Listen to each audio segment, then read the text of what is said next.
Welcome to the flowerschool.com video library. I'm Leanne Kessler, Director of the Floral Design Institute, and today I'm here to share with you an autumn centerpiece. Loosely, I use the term organic, more to convey the essence. It's not truly organic flowers, but the materials give it an organic feel. In gathering the treasures for this design, I went to my friends at florabundance.com and started there. Got some treasures. Then I went outside into the Floral Design Institute garden, gathered a few more things, then went to the shelves, and so it's a mishmash of fabulous autumn treasures. Let's take a look at what I found. Florabundance has the kale ornamental. It's delightful. When you go to work with it, it'll come in not quite so pretty, so you've got to take and reflex each of the little leaflets, and that's how you'll get it to be gorgeous. Just taking a moment, reflexing, gets full and lush, and when you're done you'll have a gorgeous bloom to work with. And I've got some wheat grains of different types. The beautiful heart rose, one of my most favorite. It's so ruffly, such a high petal count, and such a deep, intense red. Oh, fabulous to work with. Then artichokes, there's that organic feel. Eucalyptus pods. Then from my garden, the sedum. You can see how gorgeous that is. It's kind of greenish when it first comes out, and then it turns this rosy hue as it ages. Then some banyan vine. Very gnarly, root-like. That'll be fun to mix in. For the container, a rustic look, that it's lined because metal is not good for flowers, filled with wet foam that I've pre-soaked with flower food so it's all ready to go. All of this together is going to be stunning. The bundles of banyan vine are very, very tangled and intricate. You just want to pull it, separate segments, and then cluster it in your hands, kind of lining it up. You can bend it backwards on itself, pulling, and then I like to use a wood pick. Just wrap it around to secure, and then use the wood pick to place it down into the foam. And then repeat that. Again, gathering a segment, pulling the ends together. One more wood pick,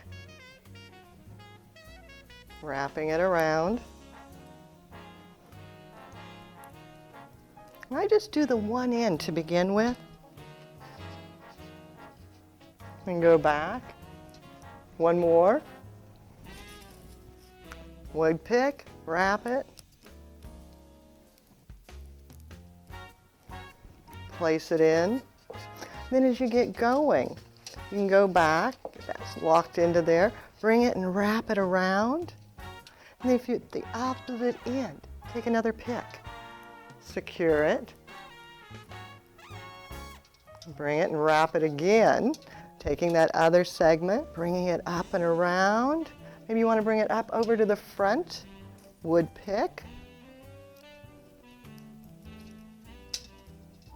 And what you're doing is just creating a nest. It's going to support all your materials. You can leave the ends coming out, breaking the line of the container, coming out trailing. It's kind of fun. Maybe bringing one another direction now.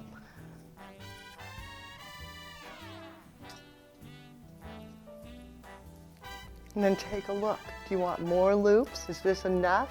You just kind of make that decision as to how full do you want it to be, and then pulling them in, winding them.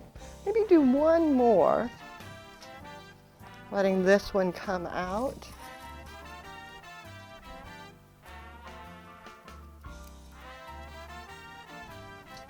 Actually gathering it from here, and then pulling it up and over across the top. Now that I have the nest, I start with the heaviest items first. Obviously, the artichokes. This one is enormous and blooming out so beautifully. I just need to give it a cut. And it's almost like I need a machete or a hatchet. It's so big and heavy. And then setting that in, making sure I don't poke myself. Very prickly. Then the smaller ones.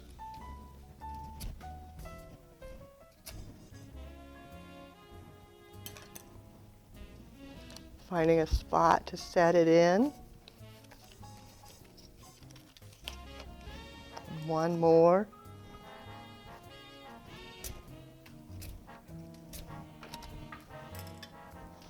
Remembering I want it to look all around. Since it's a centerpiece, I don't want a front and a back.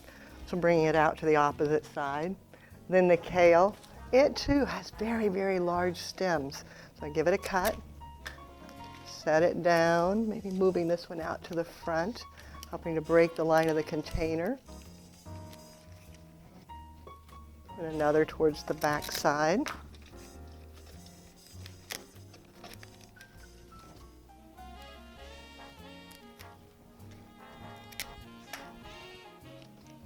And you can see just nestling them in, some lower, some higher. A little tiny guy here, so maybe bringing him more towards the center.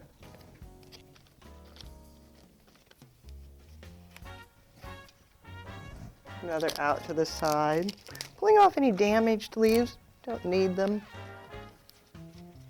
Grouping those two together. Then some of the beautiful sedum.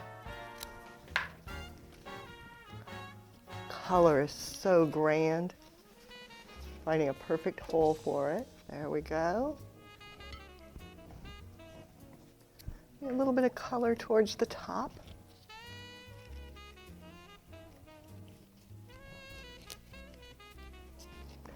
And then the pods. They're so fabulous and so heavy and woody. The knife doesn't even really cut through. So you want to just break it. And then you can whittle it if you want, settle it in, and then add a little more color and a few more pods until it's nice and full.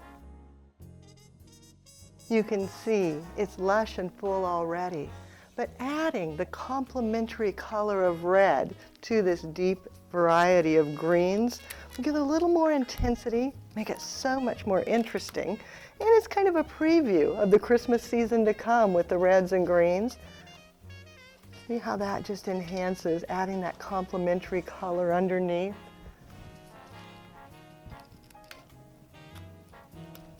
And bringing it on up into the design. Just kind of finding a little spot, making sure it goes down into the water well so that it will live.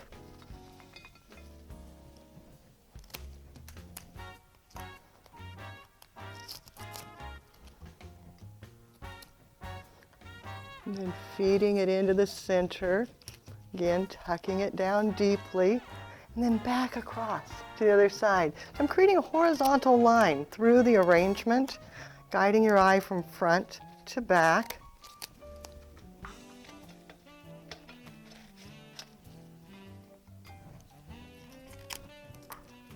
Again, finding a spot to tuck it in so it nestles nicely. Then adding a little bit of the delicate wheat, a softness, because everything else is kind of big and bulky and bold.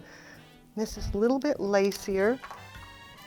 Setting it down in, again, finding the perfect hole, getting some dimension coming upwards. A few more strands. And then turning it, looking for holes, adding more wheat. Got one more rose, figuring out where to tuck it in. The finished design gives you a very traditional centerpiece. Lots of texture, lots of fabulous materials, and then the nest peeking out from underneath. But to give it a contemporary edge, I want to add a dynamic line. Currently it's all static lines creating up the form of the design, but taking one more bit of the banyan root, already wood picked, placing that in on one side, and then just bringing it across and draping it, winding across, and then tucking it back out on the other side gives that dynamic movement that makes it extra special.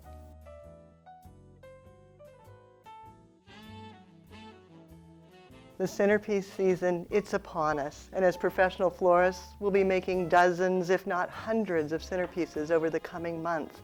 But that doesn't have to be boring. As you can see, this organic centerpiece is anything but. So fabulous. Thanks to Yost and Debbie at Flora Abundance for helping me out with these gorgeous materials. And thanks for the staff at FDI for keeping our little tiny garden watered so I can go out and harvest from it. So much fun to gather your own materials.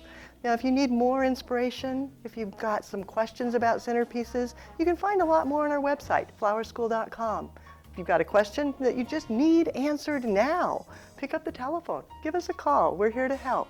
It's 503-223-8089. And of course, I'd love to see what you create. Take a photo, post it on social media. Tag us, Floral Design Institute. Hashtag it with Do Something You Love or FDI. Just go ahead, tag us and share. I want to see.